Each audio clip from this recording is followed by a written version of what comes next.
प्रभु यीशु मसीह के प्रिय और मधुर नाम में आप सबों को जय मसीह की, प्रेज द लॉर्ड, यीशु सहाय कहती हूँ। मेरे यूट्यूब चैनल पर और फेसबुक पेज पर आप सबों का बहुत बहुत बहुत स्वागत करती हूँ। परमेश्वर पिता का धन्यवाद देते हैं कि इन दिनों में हम सब मिल करके क्रूस की कथा को हम लोग सीख रहे हैं और स्टेप बाय स्टेप हम लोग सीखने का प्रयास कर रहे हैं। किस प्रकार से प्रभु यीशु मसीह फसह का पर्व को मनाए, हमने उसका अध्ययन को किया। गत्समनी के बाग में प्रभु यीशु मसीह का प्रार्थना करना और चेलों का सोया जाना, ये सब घटनाओं को हम लोगों ने देखा। किस प्रकार से यहूदा इस्करियोती का चूमना और प्रभु यीशु मसीह का पकड़वाया जाना, इन सब चीज़ों को हमने सीखा। और वे लोग किस प्रकार से कैफा के पास में हन्ना के आंगन में किस प्रकार से वे लोग प्रभु यीशु मसीह पर दोष लगा रहे थे, गवाह ढूंढ रहे थे। और फिर कैफा ने किस प्रकार से प्रभु यीशु मसीह पर आरोप लगाया, और ये सारी घटनाओं को हम सब ने देखा। और कैसे वो लोग पिलातुस के पास में ले गए। पिलातुस के पास में जब पिलातुस ने देखा कि प्रभु यीशु मसीह पर कोई दोष नहीं लगा सका, कोई दोष नहीं देखा, तो उसने प्रभु यीशु मसीह को गलील होने के नाते उसने हेरोदेस के पास में भेज दिया। हेरोदेस ने भी कोई दोष प्रभु यीशु मसीह पर नहीं देखा, तो उसने खिल्ली उड़ाया, ठट्ठा उड़ाया और प्रभु यीशु मसीह को वापस जो है पिलातुस के पास में उसने भेज दिया। तो इस समय में जब हेरोदेस के पास से हेरोदेस ने प्रभु यीशु मसीह को कहा कि इस पर मैं कोई दोष नहीं लगा सकता, इस पर मुझे कोई दोष नहीं दिखता है, तो लोग जो है किसी प्रकार से चिल्ला रहे थे कि नहीं, इसको मार डालना चाहिए, ये दोषी है, इसको क्रूस पर चढ़ाओ, ये क्रूस पर चढ़ाया जाने वाला मनुष्य है। और इस प्रकार से हेरोदेस जो कि पिलातुस के पास में वापस भेजता है, तो अब प्रभु यीशु मसीह को वहाँ से फिर से वापस लेकर के आया जा रहा है। तो ये जो घटना हम लोग देख रहे हैं, बहुत ही हम लोग फसह के पर्व से जो है हम लोग आगे देख रहे हैं। तो ये हमको मिलता है, आज की जो संदेश है वो हमको मिलता है मत्ती रचित सुसमाचार 27 अध्याय उसका 15 पद से लेकर के 31 पद, मरकुस रचित सुसमाचार 15 अध्याय 6 पद से 20 पद तक, लूका रचित सुसमाचार 23 अध्याय 12 से 25 में, और यूहन्ना रचित सुसमाचार 18 अध्याय 38 पद से लेकर के 19 अध्याय का 6 पद तक, माफ़ कीजिएगा 16 पद तक हम लोगों को मिलता है। तो हम मेरे प्रियो, हम लोग इसको हम लोग चारों सुसमाचार को हम लोग एक साथ मिला करके हम लोग जो है अध्ययन कर रहे हैं। सीक्वेंस बाय सीक्वेंस हम लोग स्टेप बाय स्टेप पढ़ने का हम लोग प्रयास कर रहे हैं, सीखने का प्रयास कर रहे हैं कि प्रभु यीशु मसीह की जो क्रूस की कथा है उसको हम महसूस कर सके कि उसने कैसे हमारे लिए उसने दुख सहा है, मृत्यु को सहा है। तो मेरे प्रियो, अभी जो है जिस पद को, जिस रेफरेंस को मैंने बताया, अवश्य ही आप इन रेफरेंस को पढ़ें, इस पैसेज को पढ़ें, ताकि आपको जो है बहुत अच्छे से उसको समझ पाएंगे। तो अब हम इसको देख रहे हैं कि वापस जो है हेरोदेस के पास से वापस आया जा रहा है कि किस प्रकार से प्रभु यीशु मसीह को मृत्यु की दंड दिलाया जाए, दोष लगाकर क्रूस पे कैसे चढ़ाया जाए। इस प्रकार से हम लोग यहाँ पर देख रहे हैं कि वो वापस वो लोग लेकर के आ रहे हैं। और ये 6:30 बजे का सुबह का टाइम है, सुबह का टाइम है। और मेरे प्रिय, यहाँ पर वचन हमको बताता है यूहन्ना के सुसमाचार में जब हम लोग 18 अध्याय 38 पद से 19 अध्याय के 16 पद तक देखते हैं, तो यहाँ पर देखते हैं कि छठे घंटे का समय का वर्णन किया गया है। यूहन्ना रचित सुसमाचार में छठे घंटे का हमको समय बताया गया है। तो यूहन्ना में घंटा ही लिखा है, तो वो कहीं कहीं पे हम लोग देखते हैं कि पहर लिखा हुआ है। तो घंटा लिखा है और पहर लिखा है। तो घंटा अर्थात क्या है कि रोमी साम्राज्य में जो यूहन्ना को काफ़ी समय हो गया थे, करीब वो 90 साल तक जीवित रहे, उसके बाद में वो प्रभु में सो गए। तो घंटा वाला जो नियम था वो यूहन्ना के टाइम तक आ गया था, यूहन्ना के टाइम तक आ गया था। इसलिए हम लोग 1 घंटा, 2 घंटा, 3 घंटा ऐसे हम लोग बोलते हैं, क्या कहते हैं, रोमी साम्राज्य के समय में से काफ़ी ये घंटा वाला जो नियम है वो आ गया था। और जो हम लोग देखते हैं पहर वाली जो बात है, जो बाकी सुसमाचार में हमको मिलती मिलता है। ये या आप देखेंगे कि किसी किसी बाइबल में पहर का वर्णन दिया गया, तो पहर अर्थात 3 घंटे का एक पहर होता है। एक पहर, फिर 2 पहर, फिर तीसरा पहर, इस प्रकार से डिवाइड होता है। तो मेरे प्रियो, यहाँ हम लोग देखते हैं यूहन्ना रचित सुसमाचार में 6ठे घंटे के लगभग का वर्णन किया गया है। वो समय था जब पिलातुस के समक्ष उसको दोबारा लेकर के आया जा रहा है, दोबारा लेकर के आया जा रहा है। तो इसको जब हम लोग लूका रचित सुसमाचार में पढ़ते हैं 23 अध्याय में 12 पद से आगे पढ़ते हैं, तो यहाँ पर पिलातुस को उस पर तरस आता है और वो क्या कहता है कि मैंने इस पर कोई दोष नहीं पाया है, और फिर से तुम लोग इसको यहाँ पर लेकर के आए, तुम इसे इतने मृत्यु दंड देने के लिए उतारू क्यों हो, तुम लोग इसको क्यों हो, अब फिर से मेरे पास में दोबारा क्यों लेकर के आ गए। मैंने इस पर कोई दोष नहीं पाया है। तो अब क्या करता है पिलातुस जो है कि वो बीच का रास्ता चुनता है। मेरे प्रिय देखिए, पिलातुस जो है बीच का रास्ता चुनता है और वो कहता है कि मैं काम करता हूँ, मैं चारों सुसमाचार का निचोड़ आपको बता रही हूँ मेरे प्रियो, जो कि अपने बोलचाल की भाषा में, ताकि हम लोग इस चीज़ को समझ सके। तो पिलातुस जो है बीच का रास्ता को निकालता है और वो कहता है कि एक ऐसा करता हूँ, मैं थोड़ा बहुत इसको पिटवा देता हूँ, थोड़ा बहुत कोड़े लगवा देता हूँ।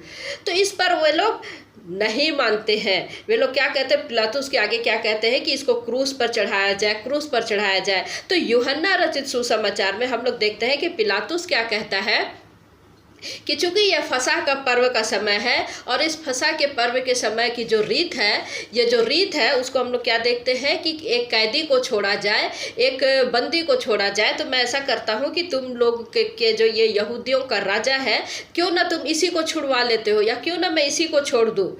तब यहूदी लोग क्या कहते हैं, नहीं तू तो इसका काम तमाम कर, तू इसका काम तमाम कर, क्योंकि तू इसको इसको तू क्रूस में चढ़ा, इसको तू क्रूस पे चढ़ा और हमारे लिए बरअब्बा को छोड़ दे। बरअब्बा कौन है? बरअब्बा डाकू है, बरअब्बा एक हत्यारा है, बरअब्बा वो जेल में कैद है, बंदी है। तो यहूदी लोग क्या कर रहे हैं कि बरअब्बा को छुड़वा रहे हैं और प्रभु यीशु मसीह को क्रूस पर चढ़ाने की बात को वे लोग कर रहे हैं। तो यहूदी एकदम बिल्कुल उतारू हो चुके हैं प्रभु यीशु मसीह के क्रूस पर चढ़ाने के लिए।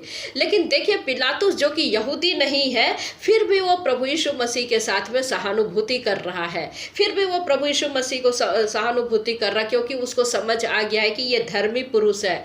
परंतु ये जो शास्त्री लोग हैं, जो कि शास्त्र को पढ़े हुए लोग हैं, ये लोग जो भविष्यवाणी को जानते हैं, ये लोग जो आश्चर्य कर्म को जानते हैं, ये लोग जो प्रभु यीशु मसीह की शिक्षाओं को सुने हैं और आश्चर्य कर्म को देखे हैं, और यही लोग जब प्रभु यीशु मसीह यरूशलेम में विजय प्रवेश कर रहे थे, तो यही लोग स्वागत भी कर रहे थे, खजूर की डालियों को ले करके, अपने कपड़ों को बिछा करके। अब जो है वही लोग पूरी तरह से बदल गए। अब यही लोग पूरी तरह से बदल गए मेरे प्रियो, और जोर जोर से चिल्ला चिल्ला कर कह रहे हैं कि नहीं तू तो इसका काम तमाम कर, और इसलिए हमारे लिए बरअब्बा को छोड़ दे, लेकिन इसको क्रूस पर चढ़ा। लेकिन हम लोग देखते हैं कि पिलातुस फिर भी नहीं मानता है, और वो अंदर जा कर के प्रभु यीशु मसीह को कोड़े लगवाता है। कोड़े कैसे होते थे मेरे प्रियो? आज के जो चमड़ा की जो बेत होती है, या चमड़े की जो कोड़े होते हैं, इस प्रकार की नहीं होती थी, वो बहुत ही खतरनाक होती। रोमी साम्राज्य का जो कोड़ा, वो बहुत ही खतरनाक, उसमें सामने कील लगे हुए होते, ब्रांचेस कुछ इस प्रकार से लगे रहते थे, और इस आसपास में पूरे कील लगे रहते। और जब एक कोड़ा लगता था, शरीर का मांस को वो इस प्रकार से खींच के रखता था। जैसे मान लीजिए ये कोड़ा है, तो कोड़े के नीचे में सामने में इस प्रकार की नुकीले लगे रहते थे, और जैसे ही वो गिरता था शरीर में, ये सारी चीज़ें जो है बॉडी के अंदर जाता था, और वो चमड़ा भी खींच रहा है, मांसपेशियां खींच रहा है। और इस प्रकार का कोड़े प्रभु यीशु मसीह को लगवाए गए। तो पिलातुस ने कहा कि इसलिए लगवाए कि मैं ज़्यादा से ज़्यादा प्रभु यीशु मसीह को उत्पीड़ित करके इसको दंडित कर देता हूँ, तो शायद इन यहूदियों का मन पिघल जाए, और फिर शायद इसको मृत्यु दंड देने से बचाने की बात ये लोग कर दे, शायद मैं मृत्यु दंड देने के से बच जाऊँ। लेकिन पिलातुस वहाँ उसको कोड़े लगवाते हैं, और कोड़े की संख्या कितनी है मेरे प्रियो? कोड़े की संख्या हमको चारों सुसमाचार में नहीं मिलता है, वर्णन हमको नहीं मिलता है कि प्रभु यीशु मसीह को 39 कोड़े ही लगे हैं। हम लोग कई बार इसको ऐसा भी समझते हैं कि चूँकि पौलुस को जो कि 39 कोड़े लगे तो प्रभु यीशु मसीह को भी 39 कोड़े लगे, हो सकता है, या हो सकता है कि उससे ज़्यादा भी लगे। लेकिन जब हम लोग टीकाकार के स्कॉलर के हिसाब से यदि हम लोग पढ़ते हैं तो हमको ये बताया गया है कि जो यहूदी परंपरा है, यहूदी परंपरा के अनुसार जो है 39 कोड़े लगने के बाद में यदि 40 कोड़े यदि लगते हैं तो फिर उस व्यक्ति को मृत्युदंड नहीं दे सकते। ये यहूदी व्यवस्था में है। और हम देखते हैं कि यहूदी लोग जो कि खुद यहूदी व्यवस्था का पालन करते थे, इसलिए वे लोग 39 कोड़े में आकर के अटक गए होंगे, ऐसा टीकाकार का मानना है। लेकिन कोई भी सुसमाचार में ये नहीं लिखा है कि प्रभु यीशु मसीह को 39 कोड़े ही लगे होंगे। हो सकता है कि उससे भी ज़्यादा लगे होंगे, उससे भी ज़्यादा लगे होंगे, लेकिन 40 कोड़े यहूदियों ने नहीं लगवाए होंगे या नहीं लगने दिए होंगे।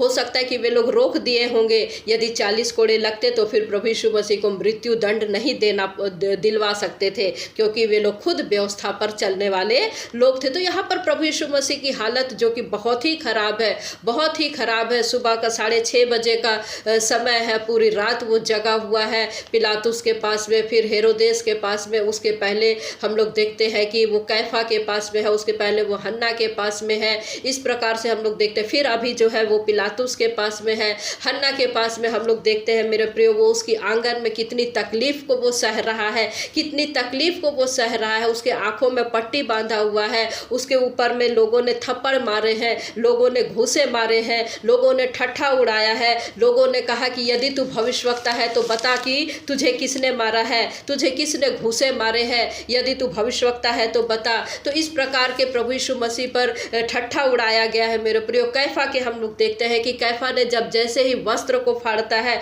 लोगों ने प्रभु यीशु मसीह पर थूका है, लोगों ने दाढ़ी को नोचा है, लोगों ने उसके दाढ़ी को खींचा है, प्रभु यीशु मसीह को नंगा किया गया, जिल्लत के साथ बेइज्जती किया गया। आज हम देखते हैं कि किस प्रकार से प्रभु यीशु मसीह की जो क्रूस पर चढ़ाए हुए जब हम लोग फोटो या फिर कुछ स्टैचू, यदि हम लोग इस प्रकार की चीज़ें देखते हैं तो हल्की सी उसके मेन पार्ट में हम लोग देखते हैं कि कपड़े लगाए गए हैं। लेकिन मेरा विश्वास है कि प्रभु यीशु मसीह का उस समय में भी कोई भी वस्त्र नहीं रहा होगा, कोई भी वस्त्र नहीं ला रहा होगा। तो इस प्रकार का इंसल्ट, इस प्रकार का बेइज्जती प्रभु ने मेरे और आपके लिए सहा है। और अब वो यहाँ पर पिलातुस के पास में है, जहाँ पर उसको कोड़े के द्वारा उसको उसकी हालत क्या हो रही होगी मेरे प्रियो, आप समझ सकते हैं। यहाँ पर पिलातुस जब उसको कोड़े दिए जा रहे हैं, उसकी हालत को आप महसूस करिए, महसूस कीजिए मेरे प्रिय, क्योंकि प्रभु यीशु मसीह के एक एक कोड़े जो हमारे बदन पर लगने वाले थे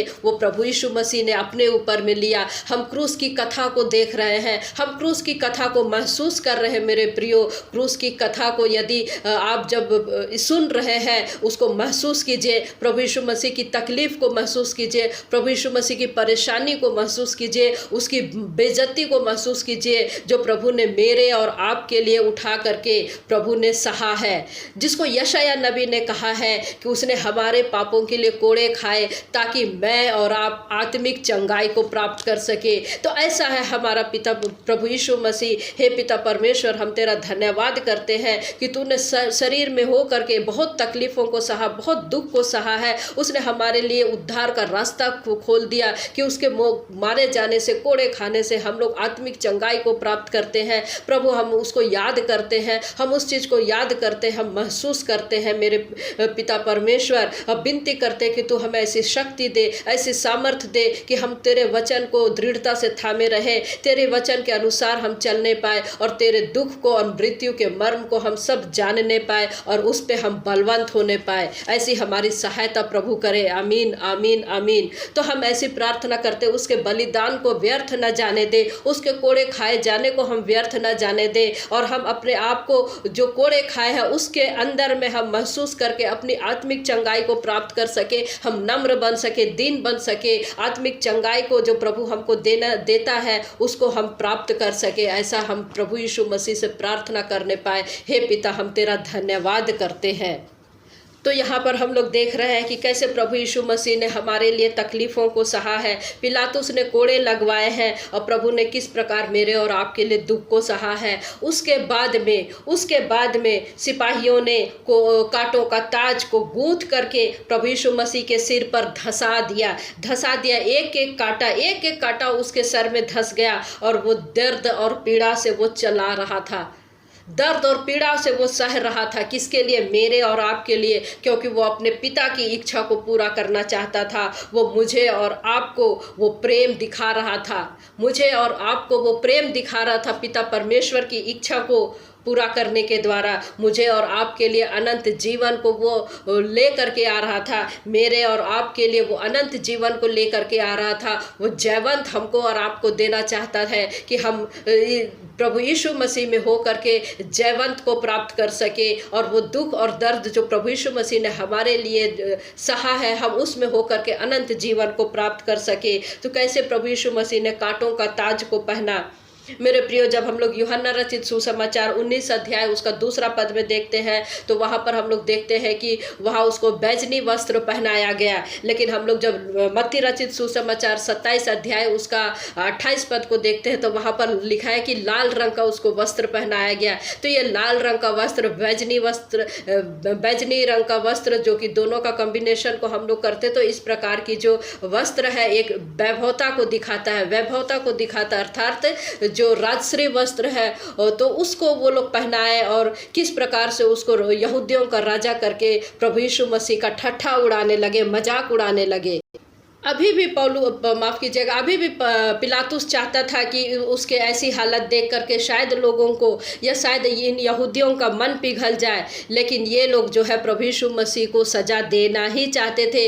इनका दिल नहीं पसीजा, इनका मन इतना कठोर हो चुका था, उनकी आंखें इतनी अंधी हो चुकी थी, इनकी आंखें जो कि सांसारिक वैभवता में चली गई, उनकी आंखें जो कि सांसारिक लालच में आकर के अपने उद्धारकर्ता को मार डालने पर वे लोग उतारू थे। तो ये भयानक मंजर को देख करके मेरे प्रियो सचमुच में ये मन पिघलने वाला है कि प्रभु के शरीर में कैसे एक भी उसके शरीर में रक्त नहीं बचा होगा, खून नहीं बचा होगा जो उसने हमारे और आपके लिए नहीं बहाया है। उसकी खाल को नोचा गया, उसके मांस को नोचा गया, 39 कोड़े उस पर लगे, इतने कोड़े लगे। फिर भी यहूदी लोग चिल्ला चिल्ला करके कह रहे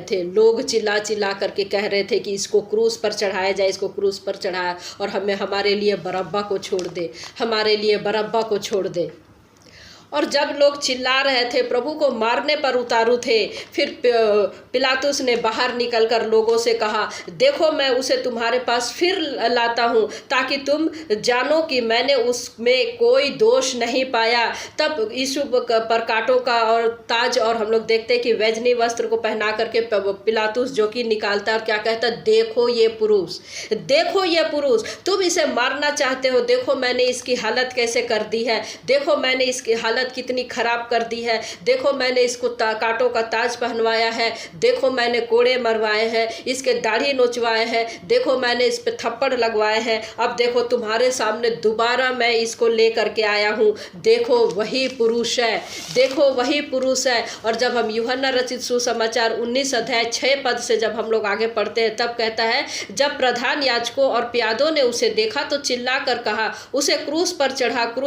पिलातुस ने उससे कहा, तुम ही उसे लेकर क्रूस पर चढ़ाओ, क्योंकि मैं उसमें कोई दोष नहीं पाता। यहूदियों ने उसको उत्तर दिया, हमारी भी व्यवस्था है और उस व्यवस्था के अनुसार वह मारे जाने की योग्य है, क्योंकि उसने अपने आप को परमेश्वर का पुत्र बनाया।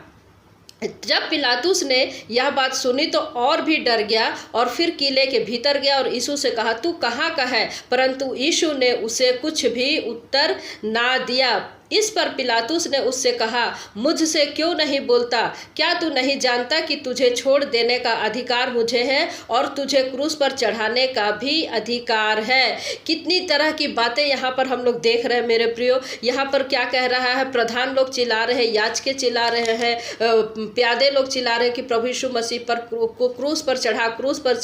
पर पिलातुस कह रहा है कि मुझे इस पर कोई दोष ऐसा नहीं दिखता है कि मैं इसको क्रूस पर चढ़ाऊँ। किंतु फिर भी यहूदी यहूदी लोग कह रहे हैं कि ये व्यवस्था में है, ये व्यवस्था में है कि उसने प्रभु परमेश्वर के खिलाफ में कार्य किया है, व्यवस्था के अनुसार वह मारे जाने के योग्य है। परंतु जब उनकी चिल्लाहट था, वे लोग के उनका जो शोर था, उनका जो आवाज़ें थी, चिल्लाहट थी, वो पिलातुस क्या कहता है, उनकी बात सुन के वो डर गया और फिर किले के भीतर जा कर के वो कहता है प्रभु यीशु मसीह से कि सचमुच में तू मुझसे कह दे, मेरे पास में अभी भी ये अधिकार है कि मैं तुझे छोड़ सकता हूँ, मैं तुझे बचा सकता हूँ, तू बता दे कि तू कौन है। देखिए क्या कहता है इस पर पिलातुस ने कहा, मुझसे क्यों नहीं बोलता? क्या तू नहीं जानता कि तुझे छोड़ देने का अधिकार मुझे और तुझे क्रूस पर चढ़ाने का भी अधिकार है? लेकिन प्रभु यीशु मसीह क्या कहता है, यदि तुझे ऊपर से ना दिया जाता तो तेरा मुझ पर कुछ अधिकार ना होता,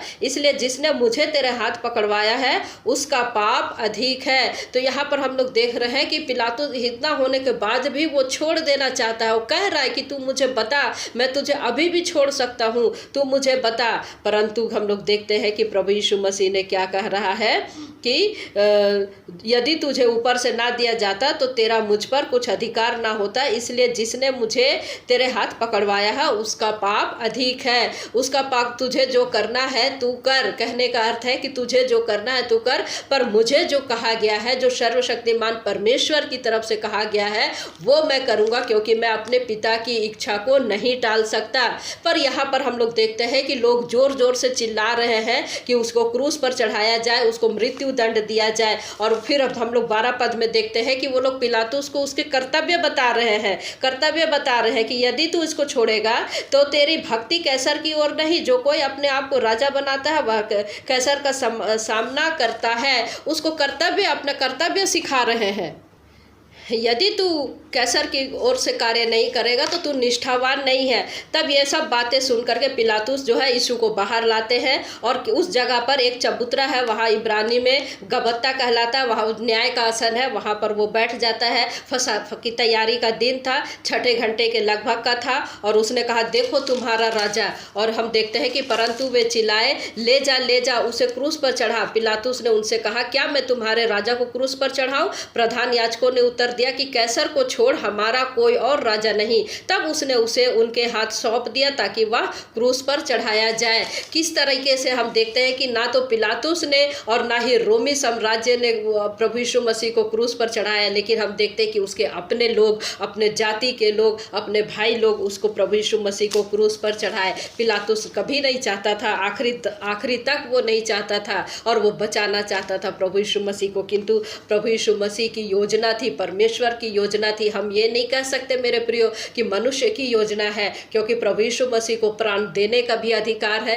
प्राण लेने का भी अधिकार है, और जो कुछ भी हो रहा है ये सब परमेश्वर की योजना के अनुसार हो रहा है। परंतु हम लोगों को देखते हैं कि कैसे उनका मन पिघलता नहीं है, जो कि हमेशा उसके साथ में थे, उसके आश्चर्य कर्म को देखे। आज हमारी भी स्थिति यही है। आज हम प्रभु के लोग तो कहलाते हैं, लेकिन हम लोग जब निर्णय लेने की बात होती है, हम खुद को नम्र नहीं करते, हम खुद को दीन नहीं करते, हम झुकना नहीं चाहते, और फिर हम अपने घमंड में और हम बरब्बा को छोड़ने की बात करते, बरब्बा को हम अपनाने की बात करते। प्रभु यीशु मसीह को हम लोग अपने कर्मों के कारण हम फिर से प्रभु यीशु मसीह को क्रूस पर चढ़ा देते हैं। ठीक ऐसे ही जैसे वे लोग क्या कर रहे, उनके अपने लोग ही प्रभु यीशु मसीह के खिलाफ वे षड्यंत्र रचे, झूठी गवाहियाँ दिए और किस प्रकार से प्रभु यीशु मसीह को क्रूस पर चढ़ाए। तो अब वे लोग प्रभु यीशु मसीह को क्रूस पर चढ़ाने के लिए ले जा रहे हैं। प्रभु यीशु मसीह पूरी रात जगे हैं, थके हुए हैं, थके हारे हुए, पिटे हुए हैं, एक दुर्लभ शरीर है,